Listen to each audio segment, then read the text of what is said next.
School की love story. उस समय मैं अपने स्कूल में पढ़ता था। मुझे पढ़ाई में काफ़ी लगाव था।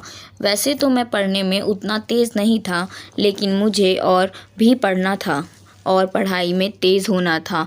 जब मैं नई कक्षा में गया तो मेरी कक्षा में एक लड़की आ गई। वहाँ देखने में मेरे लिए किसी परी से कम नहीं थी।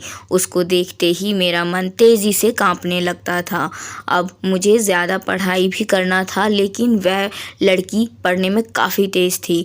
उसके लिए मैं काफ़ी मेहनत के साथ पढ़ता चाहता था, लेकिन मुझे ना जाने क्या हो गया था। मुझे कुछ समझ में ही नहीं आ रहा था। सारा दिन और सारी रात मैं उसके बारे में सोचा करता था।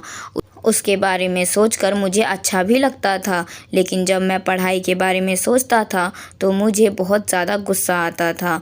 मैंने एक बार सोचा कि इसके बारे में मैं अपने दोस्तों से कहूं, लेकिन मेरी हिम्मत नहीं होती थी। इसी सब के चक्कर में रह गया और मेरी कक्षा का पहला परीक्षा सामने आ गया। मेरी तैयारी कुछ भी नहीं हुई थी। जब मैं परीक्षा के लिए अपनी कक्षा में गया तो मुझे खुद पर काफ़ी गुस्सा आ रहा था। तभी मैं क्या देखता हूँ कि वह लड़की मेरी ओर आ रही थी। उसके चेहरे पर मुस्कान थी। वह काफ़ी खुश लग रही थी। यह देखकर मैं कुछ देर के लिए अपनी शरीर को हिला भी नहीं पा रहा था।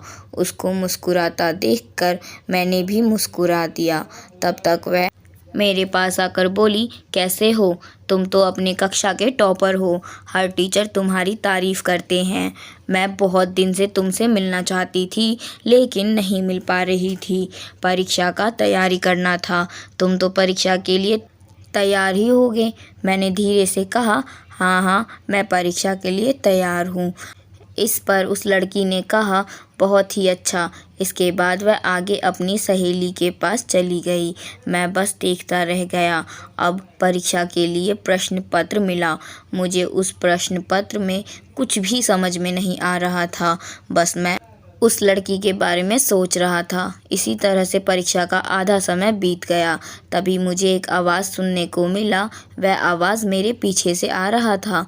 जब मैं पीछे देखा तो वही लड़की, अब मैं ज़मीन पर नहीं बल्कि आसमान की सैर कर रहा था। उसने बड़ी ही धीरे से मेरा नाम लेकर कहा, पेपर नहीं देना है क्या? अभी तक तुमने कुछ भी नहीं लिखा है। इस पर मैं कुछ बोलने वाला ही था कि तभी वहाँ से लड़की बोली, अगर पेपर में कोई सवाल नहीं समझ में आ रहा है तो मुझे गवार की मदद ले सकते हो।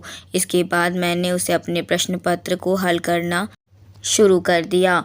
मुझे कुछ सवाल समझ नहीं आ रहे थे तो मैंने उस लड़की से पूछ ही दिया।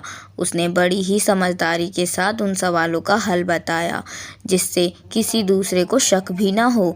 इसके बाद मेरी कान में एक आवाज़ आई। वह आवाज़ घंटी की थी। यह घंटी परीक्षा के समय ख़त्म होने पर बज रही थी। हम दोनों ने अपने हल किए हुए पेपर को जमा किया और कक्षा से बाहर आ गए। हम दोनों काफ़ी बात करने लगे। इसके साथ ही इस समय में हमें लंच भी करना था। हम दोनों ने पहली बार अपना लंच बॉक्स बांट कर खाया। अब मैं सोच रहा था कि मैं सपना देख रहा हूँ या सब हकीकत है। इसलिए मैंने उस लड़की से कहा, तुम थोड़ा चिकोटी काटो। इस पर उस लड़की ने कहा, क्यों? मैंने कहा, मुझे यकीन नहीं हो रहा है कि मैं एक सपना देख रहा हूँ या यह सब हकीकत है। इस पर उस लड़की ने बड़ी तेज़ी से चिकोटी काटा और कहा, क्या तुम मेरे दोस्त बनोगे? इस पर मैंने भी कह दिया, हाँ। अब हम एक दोस्त बन चुके थे। रोज़ हम काफ़ी बातें करते थे और काफ़ी समय साथ बिताते थे। हमारी परीक्षा भी ख़त्म हो गया और इस बार सबसे ज़्यादा परीक्षा में अंक मेरा ही था। इसका सब कारण वह लड़की थी। तो दोस्तों, आज की कहानी में बस इतना ही। मिलते हैं अगली कहानी में अगली नई वीडियो के साथ।